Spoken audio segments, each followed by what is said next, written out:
Hi, welcome back to the lectures on quantum field theory. This is again still chapter 1, introduction, and this is the second lecture. Again, the books that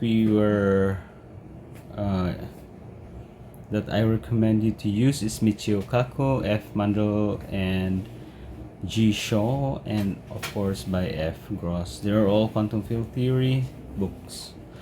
So, from last time we left at elementary particles and we start with elementary particles. So in quantum field theory, elementary particles are treated as mathematical point-like objects that have no internal structure. And all particles that make up matter, most of them carry spin 1/2. And these are leptons and quarks, which come in 3 generations. All elementary particles experience the gravitational force because they have mass.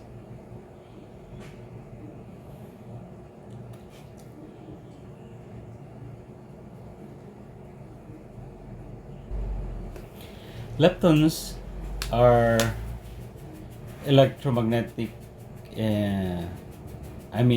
These particles interact via electromagnetic and weak interactions, but not through the strong interactions, since these charges do not have color.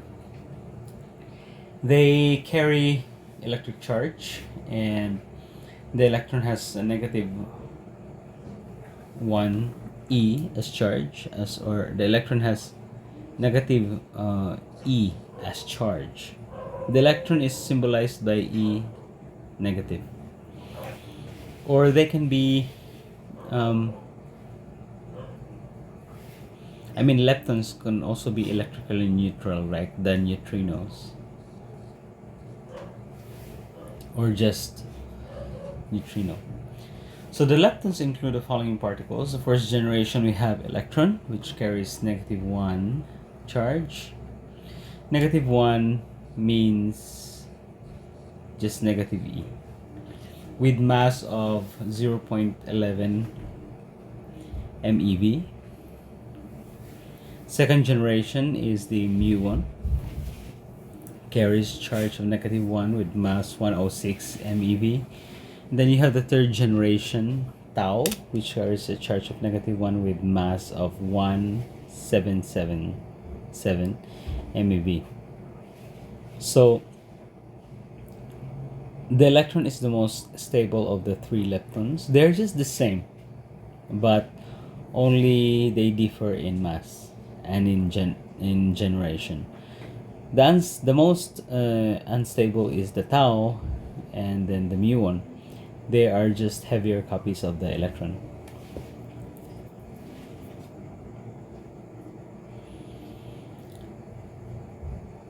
The muon and tau decay into electrons and neutrinos. Corresponding to each lepton is a neutrino. Now it's not massless. The mass is very small, however. So like the electron, mu, and tau, the 3 types of neutrinos come with masses that increase with family. They are electrically neutral, and they do not participate in electromagnetic interaction. They interact only via the weak force. So this is the mu1 associated with the electron, and then you have the mu1 associated with the neutrino associated with the mu1, and the neutrino associated with tau. For each lepton, there corresponds an antilepton. The antiparticles corresponding to the electron, mu1, and tau all carry charge of positive 1, but they have the same masses. So as for the positron, which is the antiparticle of the electron, it has only a charge of 1 E. The mass is the same with the electron. Correspondingly the same for mu1 and tau. You have an anti-mu1 and an anti-tau. Usually, an antiparticle, a particle with the same properties but opposite charge, is indicated with an over bar. So, if you have an E minus, then E minus bar will just be the positron.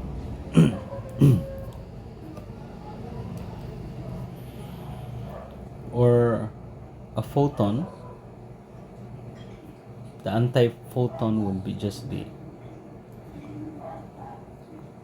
gamma bar.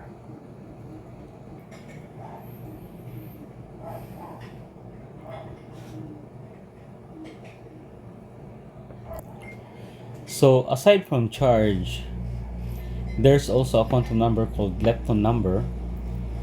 And for a lepton, you have a positive 1 and negative 1 for an anti-lepton. The antineutrinos also are electrically neutral, like the neutrinos,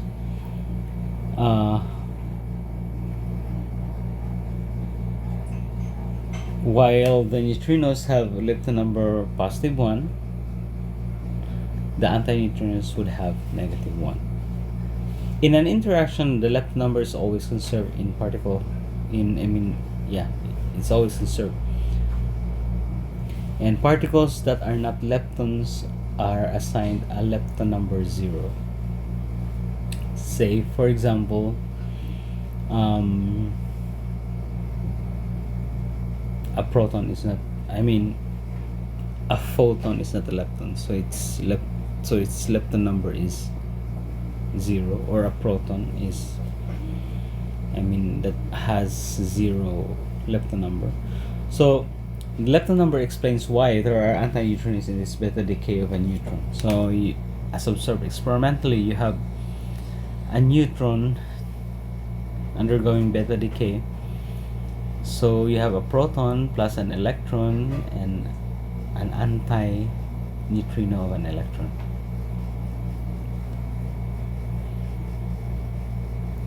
And there are also particles called quarks. These are the fundamental particles that make up the neutron and proton. They carry electrical charge and hence participate in the electromagnetic interaction. They also participate in the weak and strong interactions because they can, like for example, a heavy quark can become a light quark with the release of some other particles. And of course the quarks have also participate in strong interactions because they have color. So the color charge can be red, blue, or green. And there's also an anti-quark, and they have the color anti-red, anti-blue, and anti-green. And of course, the total color of a particle combination is always white. That means it doesn't contain color at all in its entirety. But when you look at the components would have colors.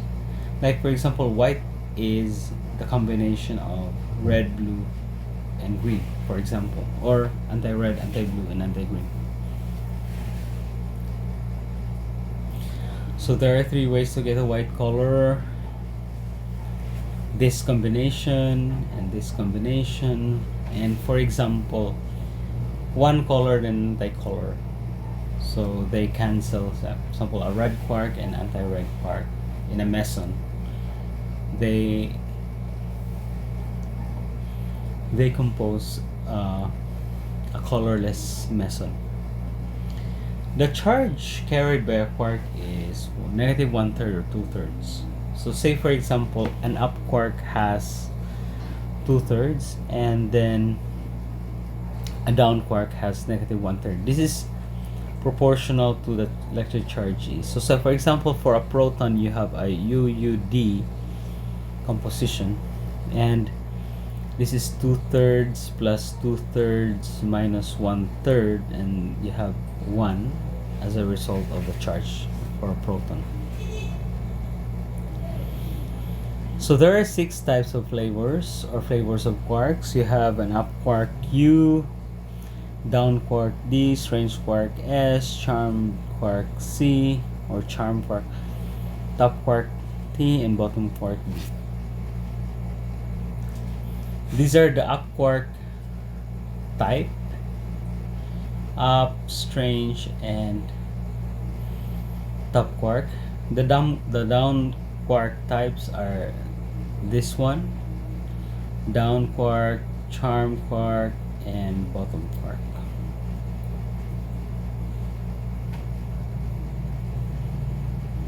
So quarks also come in three families or generations. So you have a family for U, strange, and top, and the mass increases there, and D, charm, and bottom, and also the mass increases. With each family, yes, the mass increases, and the mass of the up quark is actually 4 MeV, and for the top quark you have 172 MeV, which is of course very much smaller than the weak gauge bosons. There are antiparticles for each quark.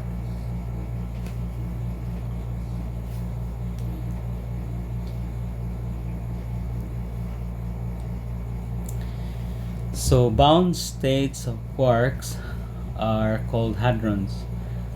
There are hadrons which are baryons and also mesons. Baryons contain 3 quarks. So bound states of quarks of quark and antiquark is called a meson. And examples of mesons are pion. There's a neutral pion and there's also a charged pion, positive and negative pion. This is the composition of the positive, and this is the composition of the negative. The composition of the neutral pion is U anti-U and D anti-D. By the way, for a baryon like proton, you have a proton is composed of up, and down, and a neutron is composed of up, down quarks. So basically you have a standard model of elementary particles described in summary as this one. So you have an up quark, a charm quark, a top quark, a D quark, a strange quark, and a bottom quark here. And then you have for the leptons, you have electron, mu1, tau, and then their associated neutrinos. So as of this moment, these are the masses of the neutrinos. So there are, including the antiquarks, there are 36, and this one they have 12, and you have gluons, photons as the mediating particle for the strong force, and the photon for electromagnetic interaction, and for the weak interaction you have Z and W. This one has 8 gluons, 1 photon, 1 Z, and 2 W. So this is about 12, and then you have the Higgs boson, which has been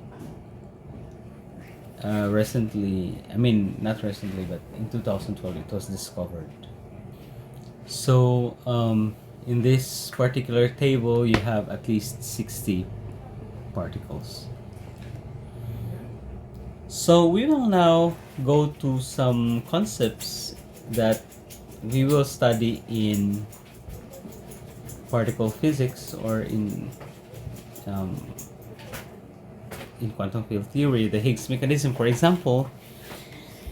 By the way, in the standard model, all particles have 0 masses, and when they're able to interact with the Higgs field, they gain mass. Mathematically, this will be explained later in the future chapters. And the quantum Higgs field is a spin 0 particle Higgs boson is electrically neutral. So the field corresponding to the Higgs boson is believed to fill all of empty space throughout the entire universe, and if these particles interact with that field, they are um, able to generate their mass, or there is a mechanism called Higgs mechanism that generates their mass. So say for example a photon does not interact with the Higgs field, and weak gauge bosons W and Z, they interact with the Higgs field. That's why they have large masses. So elementary particles acquire their mass through their interactions with the Higgs field.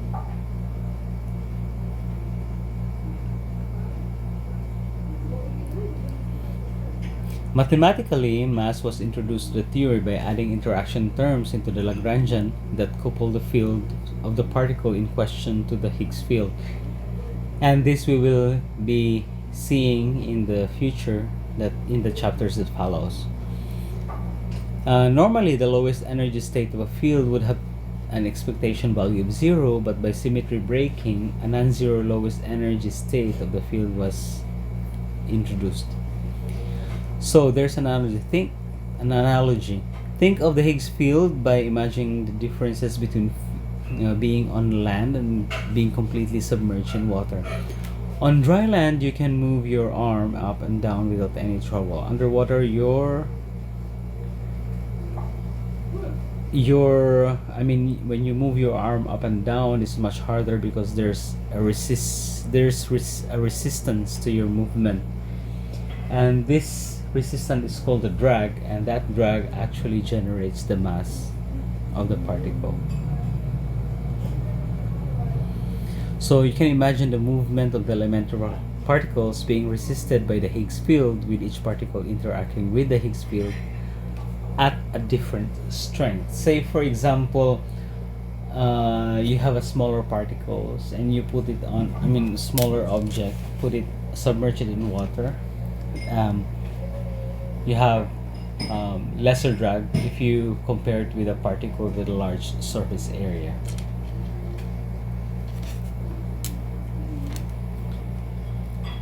If the coupling between the Higgs field and the particle is strong, the mass of the particle is large. If it is weak, then the particle has smaller mass. The photon with zero rest mass does not interact with the Higgs field at all. If the Higgs field did not exist, then all particles would be massless, and the Higgs boson, the associated particle of the Higgs field, has an upper limit of 140 GeV. But in 2012, a mass of 125 GeV was detected on a particle which is Higgs-like, detected at the Large Hadron Collider, LHC, in Europe. There's a grand unification theory under particle physics. We know that the standard model consists of electromagnetic interaction, weak interactions, and quantum chromodynamics, and theorists try to unify this into a single force, but to no avail yet, because we have not reached the energy in which these could unify into a single force. So for example, electric and magnetic forces were thought separately before, but they're actually in the same in the same sheet or same coin, just found on the opposite sides of the coin, for example. So they are grouped together, and now they are electromagnetic force. And thanks to Maxwell for doing it for us. So So also, electromagnetism and the weak force have also been unified into a single theoretical framework called electric theory. A grand unified theory, or GUT, is an attempt to bring quantum chromodynamics into the picture, but again, the energy is not yet reached. So so far, there has been no unified framework yet, but well, the theory is a theory, and there is always hope, experimental hope for that theory. So if such theory is valid, then there is a grand unification energy at which the three forces, well, we exclude gravity, to become simplified versions of a single force, and this will occur only at very, very, very high energy.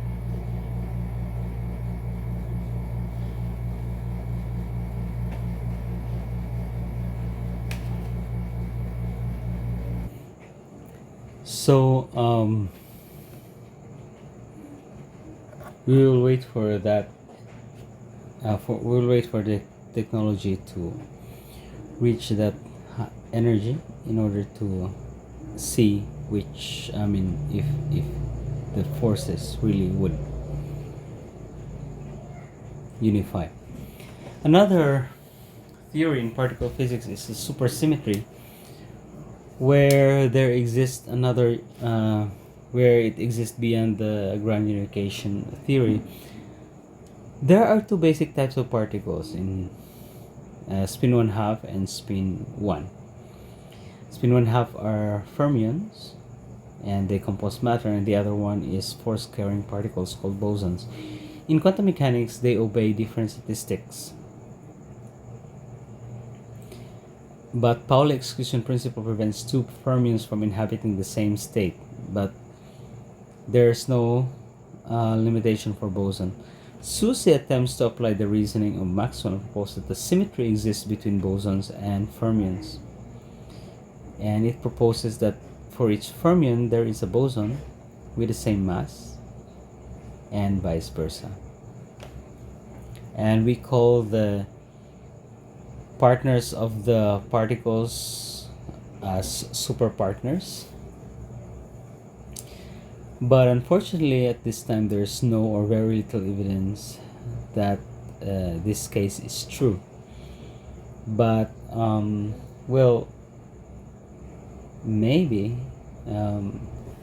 the high luminosity LHC will be able to discover these superpartners.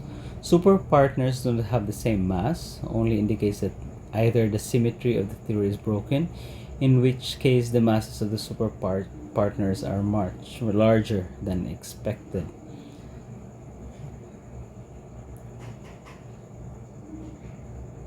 So whenever they find at least one Susi particle, then the theory may be true. There's yet another theory called string theory, and this is the ultimate step forward for quantum field theory, and it's a completely unified theory known as the string theory. The basic idea of the string theory is that the fundamental objects in the universe are not point-like elementary particles, but are instead objects spread out in one dimension called strings. And excitations of the string give different particles seen in the universe. And quantum field theory unifies quantum mechanics and special relativity. As a result, it's able to describe interactions involving 3 of the 4 known forces excluding gravity, and the fourth as the fourth force. No? So strings, strings are, so when the excitations is, say for example,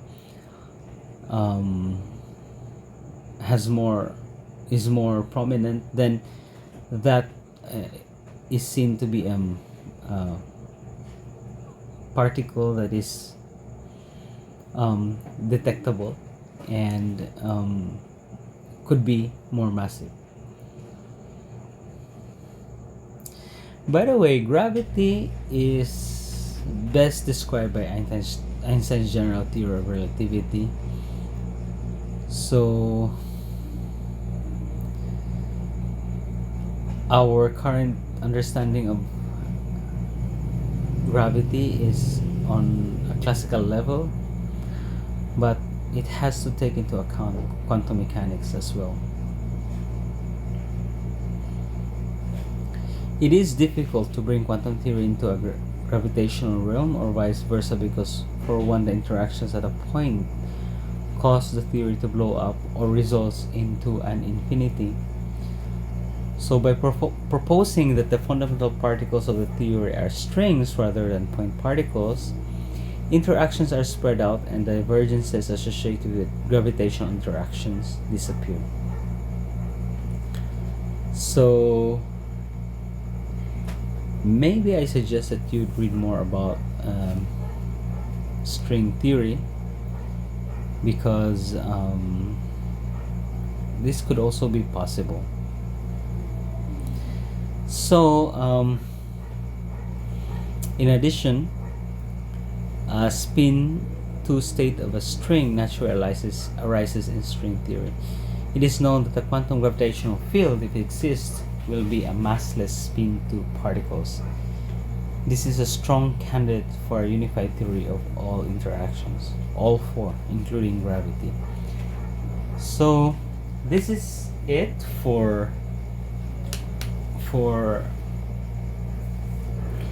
the introduction of chapter 1.